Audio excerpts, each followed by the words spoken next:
समोर सरण पेटलं, एक आयुष्य राख होतंय, एक जिवलग सोडून गेलाय, घरच्यांचा आक्रोश सुरू आहे आणि यावेळी काही राजकीय आणि काही सामाजिक अशी बोलघेवडी जनावरं आहेत, ती समोर येतात आणि भुंकायला सुरुवात करतात.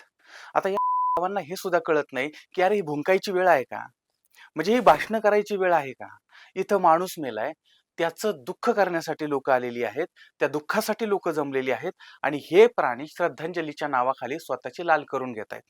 म्हणजे माझ्या वतीनं श्रद्धांजली, माझ्या बायकोच्या वतीनं श्रद्धांजली, माझ्या आयटमच्या वतीनं श्रद्धांजली, माझ्या परिवाराच्या वतीनं श्रद्धांजली, माझ्या गावाच्या वतीनं श्रद्धांजली, माझ्या जातीच्या, माझ्या धर्माच्या नावाने श्रद्धांजली, माझ्या लुटारू पक्षाच्या वतीनं श्रद्धांजली, मी लोकांना फसवण्यासाठी काढलेल्या फालतू संघटनेच्या नावाने मग जी श्रद्धांजली, त्यानंतर ज्या पुढाऱ्यांची मी रात्रंदिवस चाटतो, त्या पुढाऱ्याच्या वतीनं श्रद्धांजली. अरे लाजा वाटल्या पाहिजे त्या म्हणजे तुमचं इथं प्रमोशन करण्याची जागा आहे का? पण अशा ठिकाणी सुद्धा ही लोक भाषणाच्या संधी शोधतात. म्हणजे मेलेल्या मड्यावरच्या टाळूचं लोणी सुद्धा या लोकांना पुरत नाही. खरं तर अशा भुंकणाऱ्या कुत्र्यांची नसबंदी केली पाहिजे.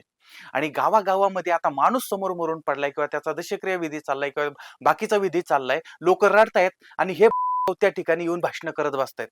तर असे धंदे जर तुमच्या गावात चालू असतील ना, तर त्या प्राण्यांना समजावून सांगा. हे प्रमोशन करण्याची जागा नाहीये किंवा तुमचा मोठेपणा करण्याची जागा नाहीये. आणि जसे जर तुमच्या गावात अशी जनावरं असतील तर त्यांना हा व्हिडिओ पाठवा किंवा फक्त स्टेटसला ठेवा. त्यांचं भुकणं हळूहळू बंद होईल. आणि नाही बंद झालं तर मग नसबंदी करायला सुरुवात करायची. यांची लायकी ह्यांना दाखवून द्यायची.